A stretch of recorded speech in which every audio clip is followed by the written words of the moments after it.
Bien, voy a leer los versículos 1 al 7. Primera los Corintios, capítulo 4, versículos 1 al 7. Así pues, téngannos los hombres por servidores de Cristo y administradores de los misterios de Dios.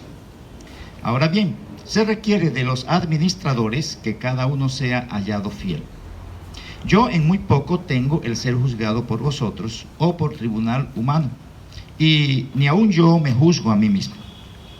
Porque aunque de nada tengo mala conciencia, no por eso soy justificado, pero el que me juzga es el Señor. Así que no juzguéis nada antes de tiempo, hasta que venga el Señor, el cual aclarará también lo oculto de las tinieblas y manifestará las intenciones de los corazones. Y entonces cada uno recibirá su alabanza de Dios. Pero esto, hermanos, lo he presentado como ejemplo en mí y en Apolos, por amor de vosotros, para que en nosotros aprendáis a no pensar más de lo que está escrito, no sea que por causa de uno os envanezcáis unos contra otros. Porque, ¿quién te distingue? ¿O qué tienes que no hayas recibido? Y si lo recibiste, ¿por qué te glorías como si no lo hubieras recibido? Voy a orar. Amado Dios, te doy gracias por permitirnos otra vez la oportunidad de congregarnos en tu nombre. Gracias, Señor, por el cuidado que siempre tienes con cada uno de tus hijos, Señor. Gracias porque nos permite, Señor, el privilegio de cantar para ti, de leer tu palabra y de estar, Señor, atentos, disponernos, Señor, para escuchar, para meditar, analizar en tu palabra lo que tú has dejado plasmado para que nosotros tengamos dirección de tu parte para la clase de vida que debemos vivir en tanto tú vienes por nosotros. Te doy gracias porque tú cuidas y sustentas tu iglesia. Y gracias por hacernos parte de ella. Y gracias por dar el sustento a través de tu palabra. Haz que nosotros podamos, Señor, recibir tu palabra con mansedumbre. Y haz que tu Espíritu Santo, Señor, nos lleve a hacer la aplicación pertinente, cada uno, según lo que nos permites entender de ella. Haz que tu palabra corra y sea glorificada en cada uno de aquellos que tienen la oportunidad y el privilegio, Señor, de escucharla en este día. En el nombre de Jesucristo lo pido y en él te doy gracias. Amén. Bien, mis hermanos, comenzando el año estuvimos hablando acerca de lo que es la humildad, la humillación, y vamos a continuar haciendo unos comentarios generales en cuanto a este tema. Y uno de los propósitos que estaba refiriendo en su momento es que Dios está haciendo, hay un texto que dice que Dios exalta y Él humilla. Aquel que se exalta, Dios lo humilla, y aquel que se humilla, Dios lo exalta. En las Escrituras, cuando eso se presenta, el énfasis es que Dios está haciendo eso constantemente. Eso es el obrar natural de Él. Eso Él está haciendo. Los medios que Él usa son muchos medios, muchas formas, que nosotros a veces no percibimos que Él está haciendo eso para que nos humillemos o que Él nos está humillando. Es otra cosa, pero el texto cuando dice que Dios exalta a los humildes, el texto indica que Él está haciendo constantemente eso. Cuando Él dice que Él humilla a aquellos que se exaltan o a los soberbios, Él constantemente está haciendo eso. Lo que debemos nosotros revisar es esas condiciones de vida que nosotros, en las cuales estamos envueltos, que nos bajan en cualquier contexto. Porque la idea de humillar es bajar en el contexto físico, emocional, espiritual, en cualquier contexto donde uno se sienta crecido o donde uno se presenta como alguien avanzado y de pronto como presumiendo de eso. Dios está haciendo eso en cualquier área, el área económica, el área de salud, en el área de lo que usted quiera. Entonces cualquiera de esas cosas que a cual usted está dándole fama de usted, de que usted sí, de lo que usted tiene, lo que usted puede, lo que usted ha logrado, no es raro que Dios recuerde que eso viene de Él y lo va a humillar. Y cuando Él lo haga, usted reconózcalo, así como lo reconocieron esos reyes que se presentan en Daniel. Dios, sí, ahora entiendo que tú eres el dueño de esto, tú todo lo das, lo quitas, y es lo mejor. Hoy vamos bajo este título: la obra de Dios es la base de la humildad del creyente. Voy a hacer unos comentarios generales basados en este texto, teniendo en cuenta ese título. La obra de Dios es la base de la humildad del creyente. Y en este libro, la primera carta a los Corintios, el apóstol Pablo, él está dirigiendo esta carta a una iglesia, a unos creyentes, para dar solución o dar algún tipo de recomendación para unas situaciones problemáticas que se estaban presentando en esa congregación. Los primeros 4 capítulos hablan acerca del problema de las divisiones que habían dentro de la congregación, por algún tipo de preferencia que ellos tenían. Al principio del capítulo 1 se habla de preferencias por los que estaban liderando dentro de la congregación o los que tenían el privilegio de comunicar el mensaje entre ellos. Había cierto tipo de rivalidad en las personas, no en los líderes mismos, sino la percepción que aquellos tenían de aquellos que estaban liderando o conduciendo la congregación. Y lo que se evidencia ahí, hasta este capítulo 4, es que hay un problema de orgullo, hay un problema de arrogancia, y el apóstol Pablo, él va a dar información.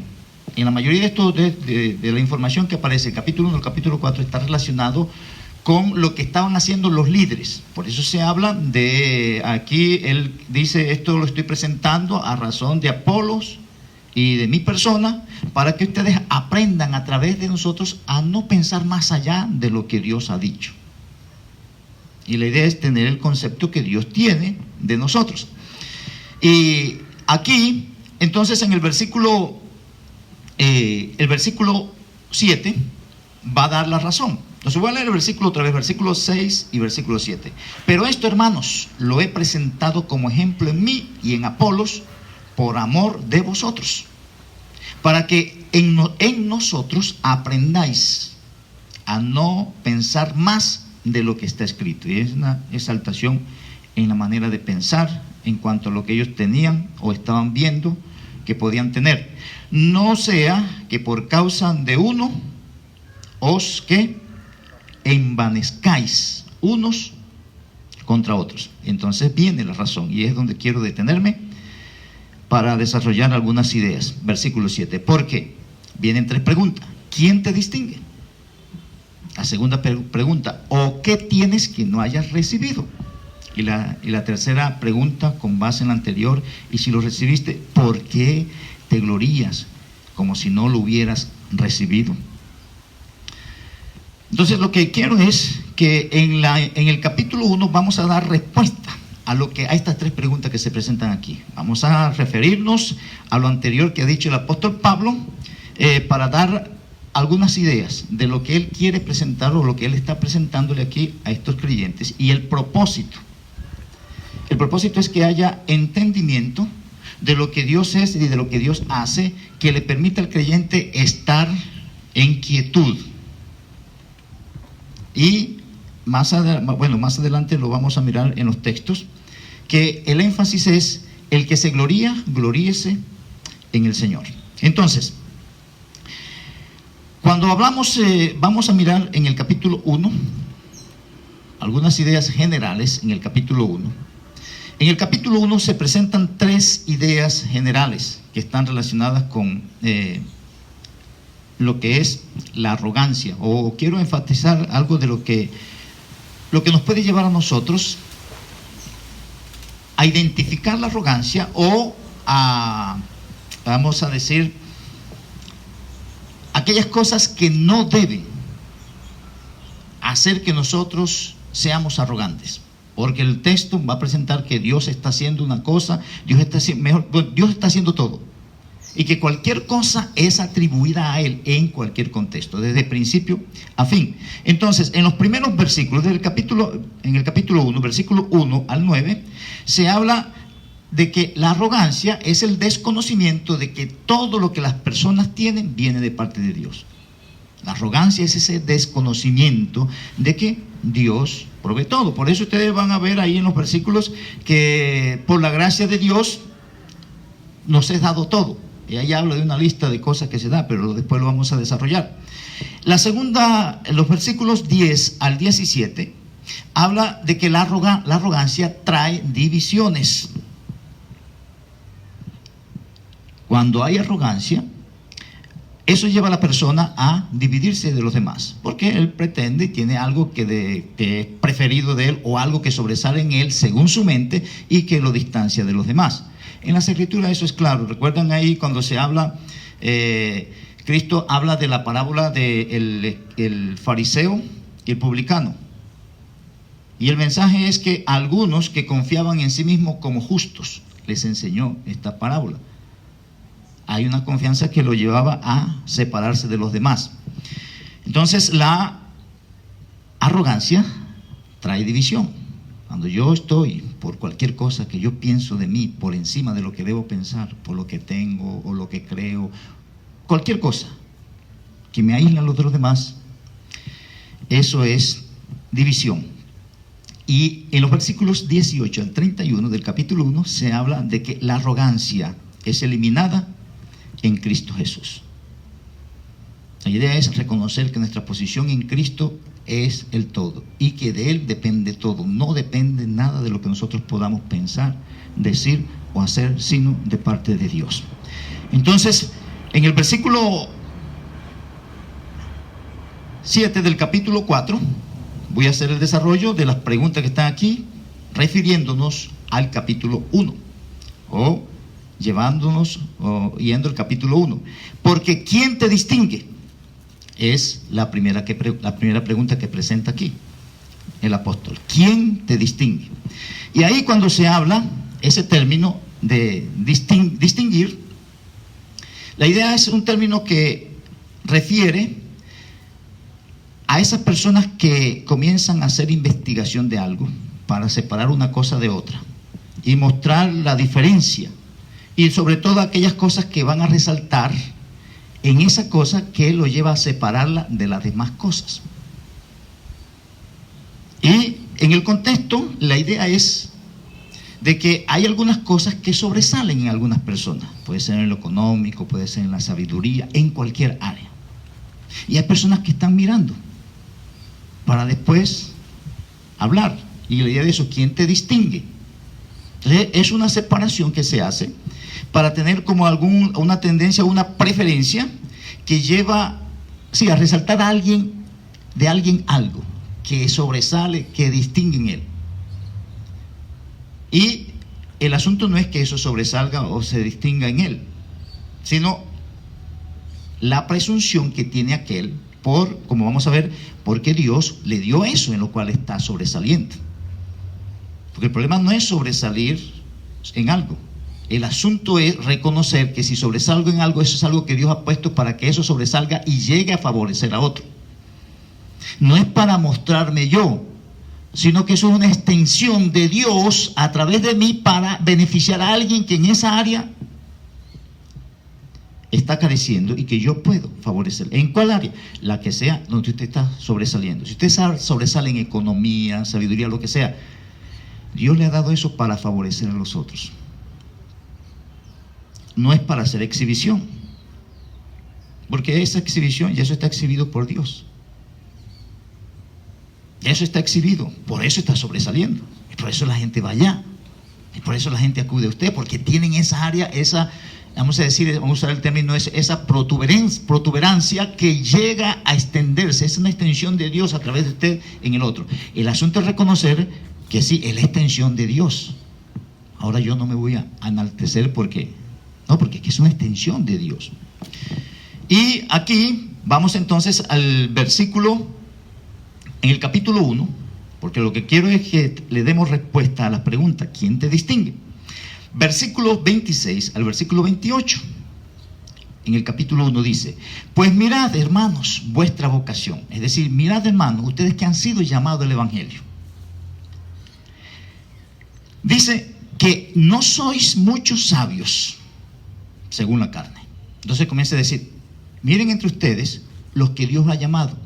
¿Qué clase de personas? De donde Dios los ha sacado. Entre ustedes, Dios los ha llamado y ustedes no son sabios. Y cuando uno se va en el contexto, en ese contexto de Corinto y en el contexto griego, que era lo que más influía, había mucho en el contexto de la sabiduría y muchos sabios.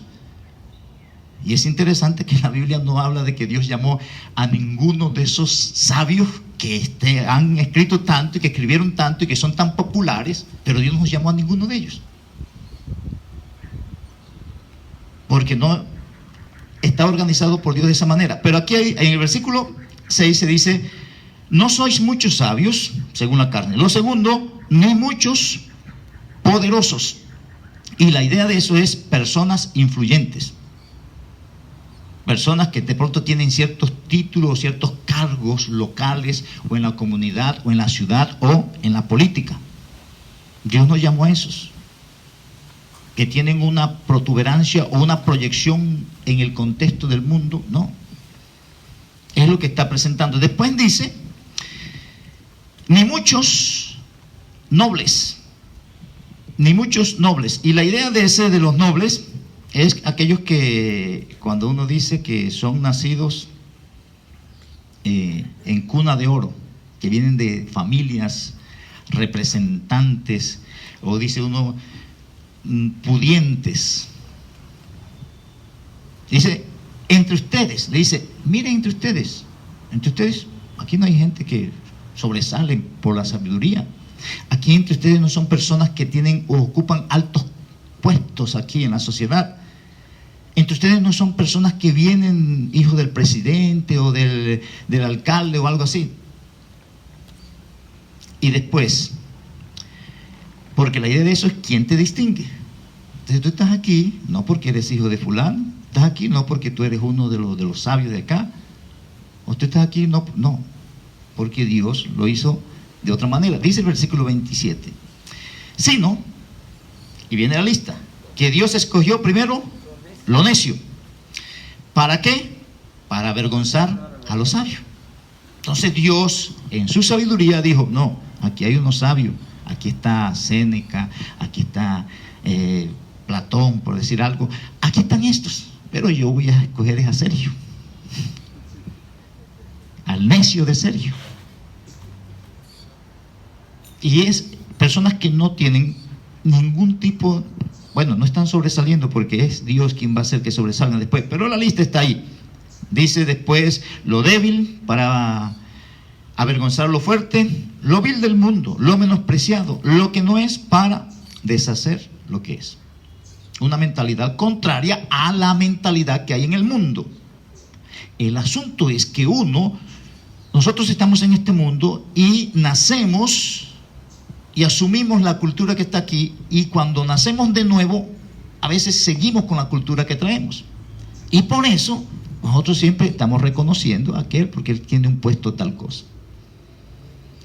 Y por eso es que uno usa mucho el tráfico de influencia y todo ese tipo de cosas que hay aquí, que es un patrón, una filosofía de este mundo para lograr cosas.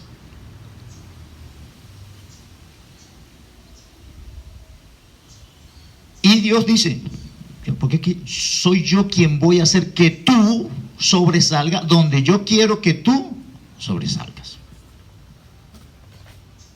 Y eso es claro, usted puede mirar eso, pero ¿quién te distingue? Si tú eres un vil, lo menospreciado. Versículo 27 y 28 entonces le da la respuesta a esa pregunta, ¿quién te distingue? La respuesta es que nadie. Dios me sacó desde por allá, un desconocido, ahora estoy me están conociendo la gente, me está conociendo la gente, porque Él me sacó desde allá y me puso aquí. Ahora yo me voy a creer, porque yo soy el pastor, o porque yo soy tal cosa. No. Eso es un asunto de Dios. Y las ganas están ahí. Es más, sutilmente uno lo hace. Y quiere escuchar el reconocimiento y la aprobación en el área.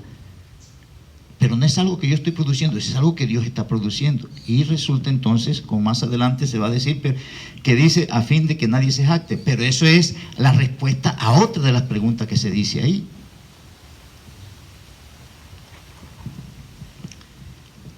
La segunda pregunta es, ¿o qué tienes que no hayas recibido? Vamos a los versículos 4 al 9 del primer capítulo y voy a leer como respuesta a esa pregunta. ¿Qué tienes que no hayas recibido? Versículo 4, comienzo a leer 1 Corintios 1. Gracias doy a mi Dios siempre por vosotros, por la gracia de Dios que os fue dada en Cristo Jesús. Pablo está reconociendo, ustedes tienen el privilegio de haber recibido la gracia de Dios, y de la gracia de Dios se desprende todo lo que el creyente tiene. Es más, por la gracia de Dios el mundo entero tiene lo que tiene, porque Dios hace salir su sol sobre buenos y malos, y eso es lo que se denomina una gracia común de parte de Dios. Es decir, que nadie debe jactarse, ni un creyente ni un impío tampoco, porque es Dios. Nada de lo que cualquier impío recibe, lo recibe por sí mismo, sino de alguien vino. ¿Y de quién? De Dios. Él es el que hace llover sobre justos e injustos.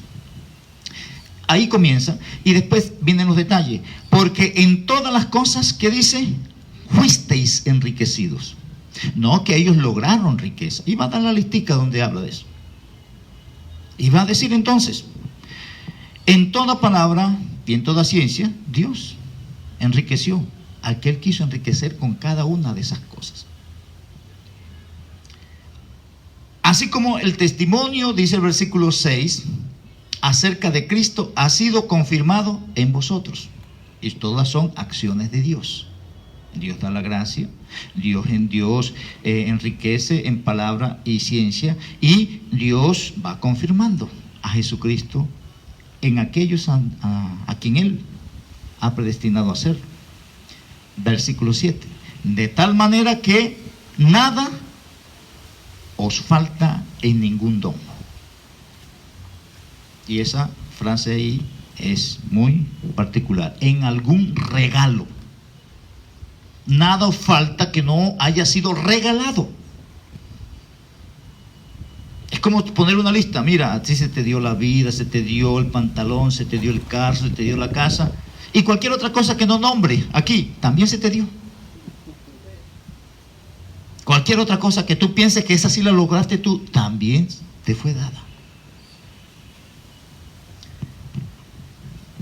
Sigue diciendo el texto, hablando de Cristo, el cual también os confirmará hasta el fin, para que seáis irreprensibles en el día de nuestro Señor Jesucristo. Fiel es Dios, por el cual fuisteis llamados a la comunión con su Hijo. Entonces, ¿qué tienes que no hayas recibido? Todo lo que nosotros tenemos, lo hemos recibido. Pero es la tendencia de crecernos en cosas que Dios nos ha dado y las usamos para chicanear o para mostrarnos nosotros. No, es Dios. En cualquier cosa donde Dios lo ha hecho abundar, es para que Él se glorifique a través de eso. Eso es claro en las Escrituras. Que uno hace mal uso de eso, ese es el problema de uno. Y que Dios nos humille de vez en cuando en esas cosas, Él lo hace. Y lo hace por nuestro bien. Que esa es la ventaja. Que cuando Dios nos está humillando, aunque nos está fastidiando en nuestra carne, lo está haciendo para nuestro bien. Porque Él, antes de hacer humillaciones sencillas, digo yo, porque la humillación más grande es cuando ya nos recoge este cuerpo de humillación. La otra pregunta: ¿y si lo recibiste, por qué te glorías como si no lo hubieras recibido? Ahí vemos las respuestas del versículo 29 hasta el versículo 31.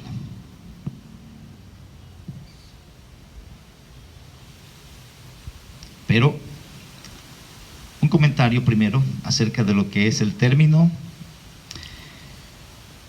glorías, es que se aparece ahí. ¿Por qué te glorías? Y la idea de ese término es vivir o estar, permanecer con la cabeza en alto. Esa palabra viene de una raíz que indica, que hace referencia al cuello, que es el que sostiene la cabeza, la mantiene alta y la mantiene erguida. La raíz de la palabra hace referencia al cuello. Y uno de los énfasis es lo que se presenta en el Antiguo Testamento cuando se habla de la cerviz, de una cerviz dura, de una cerviz de hierro, que aquellos que están enaltecidos por cualquier cosa no quieren doblarse ante ninguno. Hay cosas por las cuales nosotros no queremos bajar la cabeza. En otras, cuando ya nos descubren que no somos lo que estamos aparentando, ahí sí la bajamos. Pero hay otras cosas donde no. Y las Escrituras dicen que Dios va a hacer que nuestra cabeza esté erguida cuando Él quiere que esté erguida y donde debe estar erguida, pero para la gloria de Él. Por eso más adelante va a decir que el que se gloría, gloríese en el Señor. Y ese es la misma palabra. El que se mantiene erguido ante algo, se mantiene erguido ante lo que Dios le puso a hacer. Y reconociendo que es Dios quien lo tiene ahí haciendo lo que está haciendo.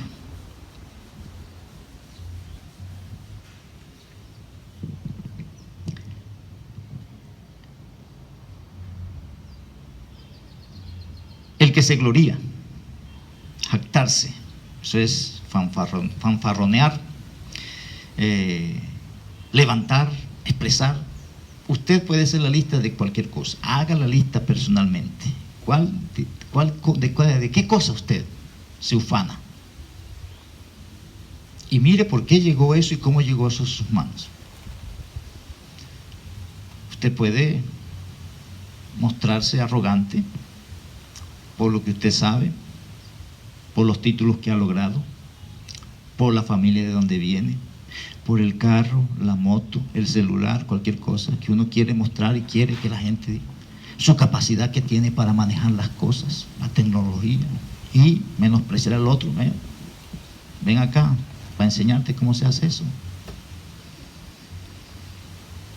Hay cosas muy elementales, muy sencillas, que Dios nos ha permitido el privilegio de tenerla para servir a otro, pero que la usamos para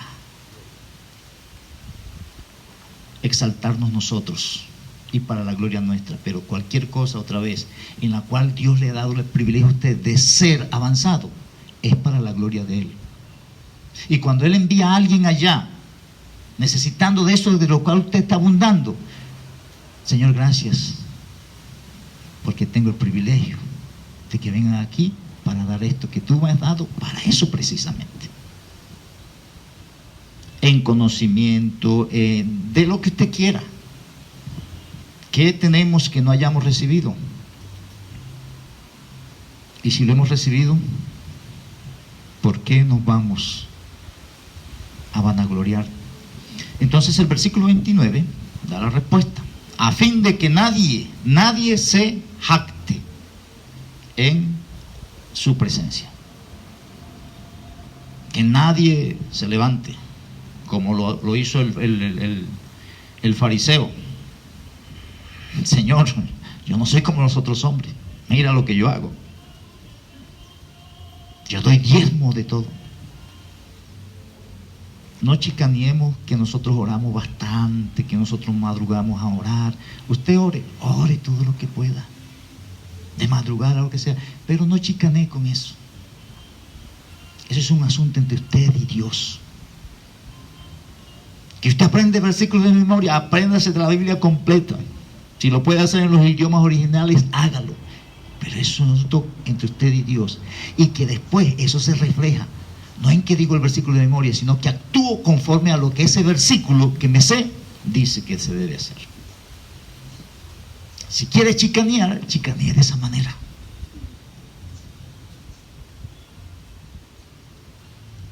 Para la próxima vamos a hablar en el contexto del liderazgo en este sentido.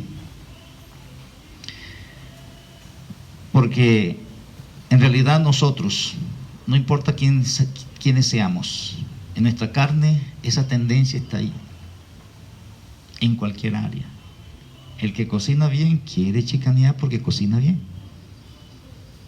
El que tiene una buena voz para hablar quiere chicanear con eso. El que canta bonito quiere chicanear con eso. Pero todo aquello en lo cual Dios nos ha dado privilegio es para su gloria y su honra y su servicio.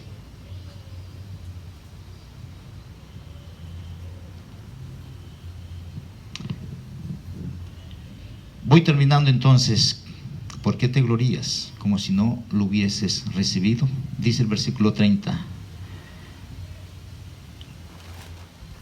Mas por Él estáis vosotros en Cristo. O sea, no es por lo que nosotros hemos logrado, no es por lo que nosotros hemos hecho para que se den las cosas, sino por Él, el cual nos ha sido hecho por Dios, sabiduría, justificación, santificación y redención. Propósito, para que, como está escrito, el que se gloría, gloríese en el Señor. Para la próxima trataremos otro énfasis particular del mismo tema. Y la idea es que vayamos haciendo algunos aspectos en el contexto real de la vida. Porque necesitamos que todo eso que Dios nos permite entender de su palabra sea real en la vida. Aquí no estamos diciendo nada nuevo, pero son cosas de las cuales carecemos y necesitamos mostrar. No importa quiénes seamos nosotros, comenzando por mí, quien está hablando en esta mañana, porque esta información no es nueva, no estamos diciendo, pero la exhortación es pertinente. Y Dios va a seguir haciendo, como eso es lo que vamos a hablar en la próxima. Dios va a seguir haciendo lo que Él dice que está haciendo. Va exaltando al que se humilla y va a seguir humillando al que se exalta en cualquier área. Voy a orar. Amado Dios, te doy gracias por tu palabra y gracias por permitirnos otra vez revisar unos textos de ella. Permítenos, Señor, tomar decisión al respecto de lo que hemos entendido. Permítenos, Señor, que cada una de las cosas que tú nos permites tener claridad puedan impactar nuestros pensamientos, nuestro alma, nuestro espíritu, todo nuestro ser, y que nuestra vida pueda reflejar algo de ese impacto. Te lo pido en el nombre de Jesucristo y en Él te doy gracias. Amén. Bien, mis hermanos, que el Señor en su misericordia y su bondad